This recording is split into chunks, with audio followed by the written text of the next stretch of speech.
Those of that opinion will say aye. Contrary will say no. The ayes have it. Members, the question now is that Vote Veterans Affairs, Defence Force stand part of the schedule. Those of that opinion will say aye. Contrary will say no. The ayes have it.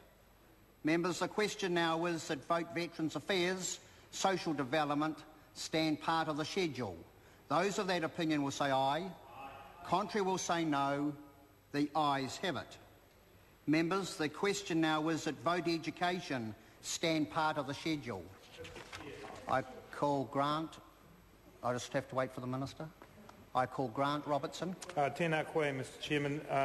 Thank you for giving me the call. Before I get on to some matters to do with the tertiary education area, I want on behalf of my colleague, the Honourable Trevor Mallard, to note his amendment that is on the table. This is to amend Schedule 1 of the Appropriation 2010-11 Estimates Bill by omitting the number 1364193 after the words School Property Portfolio Management and replacing it with the number 1364593, and by omitting the number 17610 after the words School Furniture and Equipment and replacing it with the number 17210. Mr Chair, this amendment relates to something that Mr Mallard has previously put before the House as part of the Education Amendment Bill and also has written to the Minister about, and this is to enable King's High School in Dunedin, and I should declare an interest as a former pupil of that school, to enable King's High School in Dunedin to use some of its 5-year agreement property funding to reduce its balance on a loan that was taken out for the building of its Performing Arts Centre.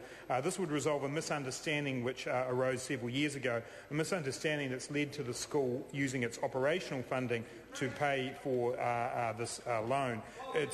It's something that could be easily fixed with a fiscally neutral transfer between appropriations as noted by the amendment, and I would request the Minister to make this exception to allow a school such as King's High School to spend its money on its appropriations rather than undoing it this way. And I know that Mr Peachy and Mr Douglas and others have discussed this before at the committee, and I do hope the Minister will look at this amendment and allow the school to get on with using its operational money for operational purposes and allowing it to use its 5YA money to pay off this debt. Mr Chairman, I want to move now to the question of tertiary education, and to say that when we look at the education estimates and we look at tertiary education, here is the chance for the government to finally get to a plan for the economy. And what would be more important to a plan for the economy than tertiary education, than actually creating a skilled workforce, a knowledgeable, innovative population of people who can drive our economy forward. Investing in tertiary education is the key to doing that, Mr Chairman. And we've had a lot made about the difference between New Zealand and Australia, and if we look across the Tasman to Australia, what do we see them doing in the area of post-secondary education? An extra $1 billion in the last 2 budgets for post-secondary education, a lifting of the cap to allow enrolments from those affected by the recession, and a stated target of having 40% of the population with degrees. Currently in Australia they have around 31% of the population. In New Zealand we're in the 20s. These are ambitious targets using tertiary education as the engine room of the economy. And what have we seen here in New Zealand, Mr Chairman? Cutting of funding to the tertiary sector. Tens of millions of dollars being taken from polytechnics.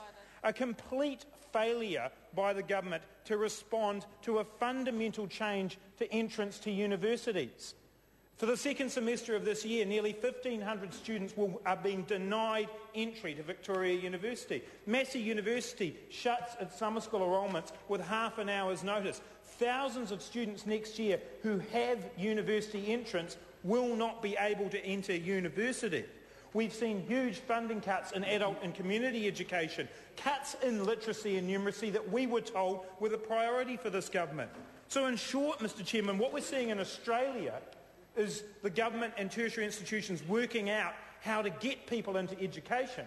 And in New Zealand, we're seeing universities working out how to stop people getting into education. How completely crazy is that? At the very time we should be investing in tertiary education, at the very time that we should be making sure that all New Zealanders can achieve their potential, that all New Zealanders, whether they've been affected by the recession, whether they're coming out of school, whether they want to retrain, are able to do that. because as a small country, it's tertiary education, it's training, it's skills, it's getting a workforce that is constantly innovating that will make the difference for us. We're not a huge country with massive resources, massive reserves of capital. We have to rely on the people in our country. We have to invest in the people in our country. And vote education simply does not do that in this budget. This was the opportunity. There were choices for this government, Mr. Chairman. This government chose tax cuts aimed at the wealthy few rather than investing in the future of New Zealand